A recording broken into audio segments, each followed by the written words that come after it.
Hello guys. Hello. This is for Pisces. Pisces, alamin natin ang money career, financial reading mo for the month of August. So, titingnan natin yung kaperahan mo dito.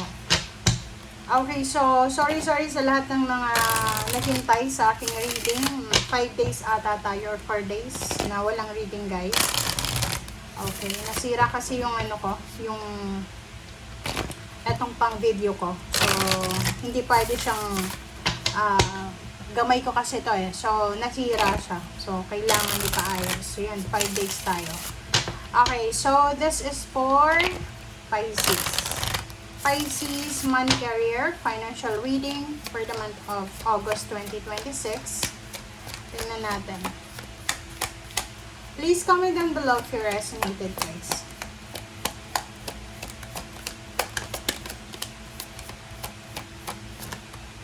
Alright. Okay, so you have 3 cards. First 3 cards tayo, Pisces. Pag-usapan natin dito yung kaperahan. Okay, yung first card mo dito, worth. Dito sinasabi ng baraha na you're worthy.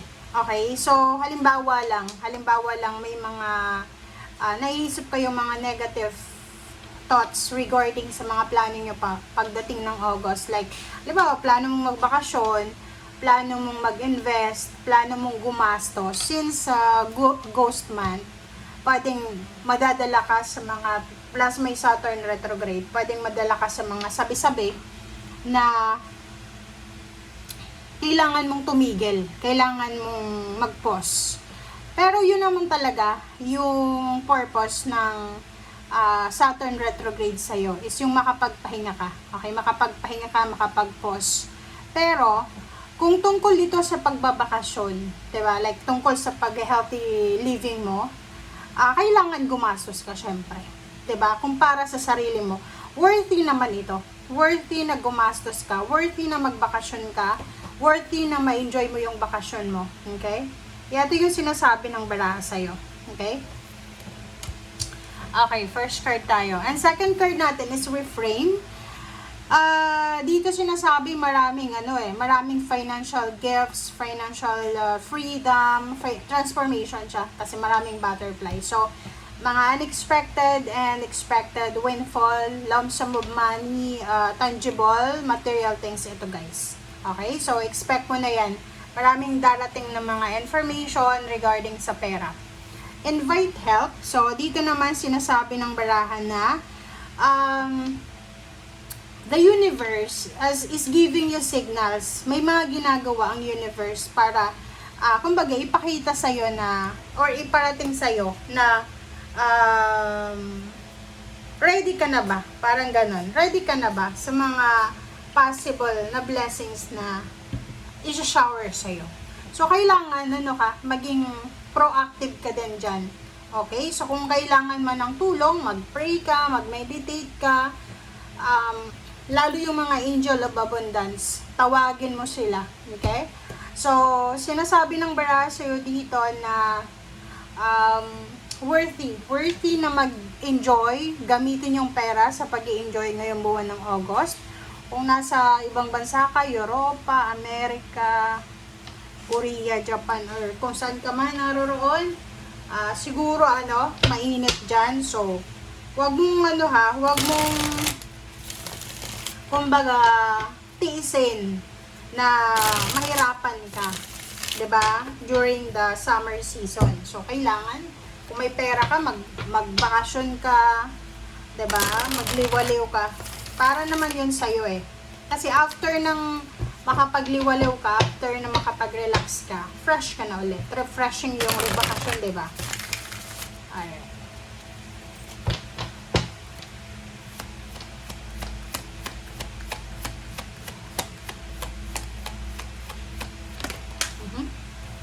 Waiting game number 2. Another also, ay mayroon kang sigurang hinihintay. So, if you're waiting for a big decision, waiting for a lump sum of money, waiting for the development, for the blossoming abundance. Kumbaga, halimbawa lang ito ha. Halimbawa, may negosyo ka. Sa buwan ng August, siguro magiging strict ka sa pag-handle ng negosyo mo kasi meron kang mga meron kang mga plano para sa future months. So, sa nakikita ko sa iyo dito, you need to be patient. Maging patient kayo, guys, okay? Wag tayong masyadong magmadali kung ano man yan na hinihintay natin. Alright? Okay, so let's check.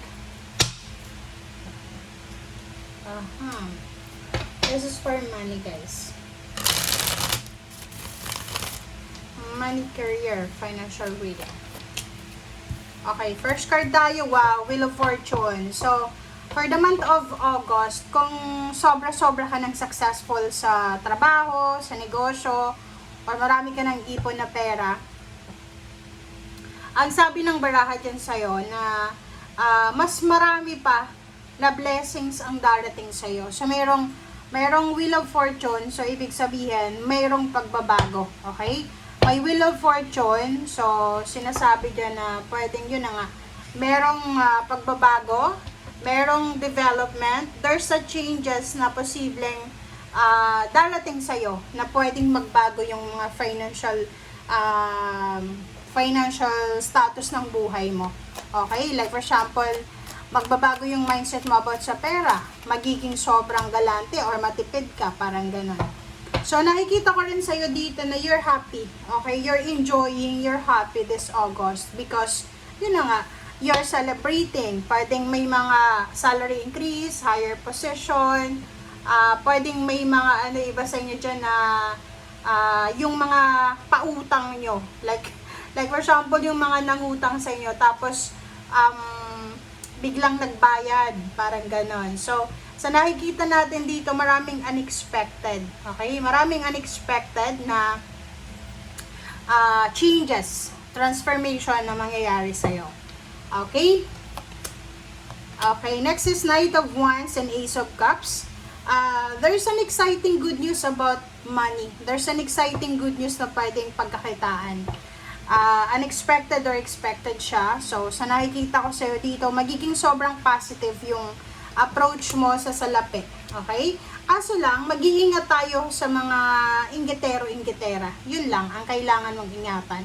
Paano mo yun gagawin? Since you're a Pisces, sinasabi ng bara sa'yo, kailangan maglagay ka ng boundary sa paligid mo. Huwag kang magkakwento kahit kapamilya mo man yan, kaibigan mo man yan, ka-close mo man yan, kung magkano yung savings mo, kung ano yung mga investment mo, hayaan mo lang silang magtaka, mag-wonder. Kumbaga, ang sinasabi ng baraha sa'yo dito, okay lang na mag-splurge ka ng pera para sa iyong sarili, para sa well-being mo, para maging masaya ka. Pero hindi mo dapat isama yung mga taong yan. Kasi eto, napapaligiran ka ng mga taong chismosa, inggitero-inggitera, na gusto kanila, like, minamanipulate ka nila. They're manipulating you, pero alam mo yun, ramdam mo. Okay? So, sa nakikita ko sa'yo dito, moving forward, kung ano man yan ang mga plano nyo, huwag nyo nang ipagsasabi. Okay? And after August, magbabago ulit yung, like, halimbawa ngayon, habang July pa, siguro may boundaries kang nilagay sa paligid mo na mas lalo kang magiging, mas lalong magiging matatag yung boundaries na yan. Okay? Okay, next is Chariot and Two of Swords. So, sa nakikita ko sa'yo dito, Chariot and Two of Swords, meron kang planong pagta-travel this August. Relocation, travel, pwedeng gusto mong bumili ng sasakyan, pwedeng gusto mong bumili ng plane ticket, or gusto mo ng gusto mong mag-move, gusto mo ng action, pero siguro nagdalawang isip ka. Hindi ka sigurado kung itutuloy mo ba yan or hindi. Wow! So, nakikita ko din sa'yo dito, there's Empress and Hierophant. Ato, pagdating na to ng katapusan siguro ng August, going to September, maraming mga bagong individual ang posibleng papasok sa buhay mo. Sila ay magiging support system mo. Okay? Sa nakikita ko sa'yo dito, yung mga taong gumawa ng masama laban sa'yo, okay? Kailangan nilang maghanda. Okay, ito talaga sigurado to, guys. yung mga taong gumawa ng masama sa'yo, like ninakawan ka, iniskam ka sa pera, trinidor ka, etong Saturn retrograde na to, maniningil ito. Kasi yung Saturn retrograde, alam yung mga tao, akala nila, kahit gumawa sila ng masama, hanggat na hindi sila kinakarma, ligtas na sila. But no, the Saturn retrograde, slowly but surely to walang makakaligtas dito. Kung sino man ang nanloko, kung sino man ang nagnakaw, sino man ang tinulungan mo na ang ibinalik sa'yo ay kasamaan, maghanda sila. Kasi talagang kakarmahin sila. Yun guys, balikan mo yung reading na to, January. Tapos na yung Saturn retrograde. Makikita mo, lahat ng yan. So, there's sabihin na natin, from from August, September, October, November, December, 5 months yan, na mag-struggle sila. Okay? Mag-struggle sila sa lahat ng area sa buhay, lalo na sa finances. Okay? So, sa nakikita ko sa'yo dito, lalo doon sa mga magta-travel, lalo doon sa magre-relocate, maraming blessings ang darating sa inyo, mga bagong kaibigan, bagong kakilala.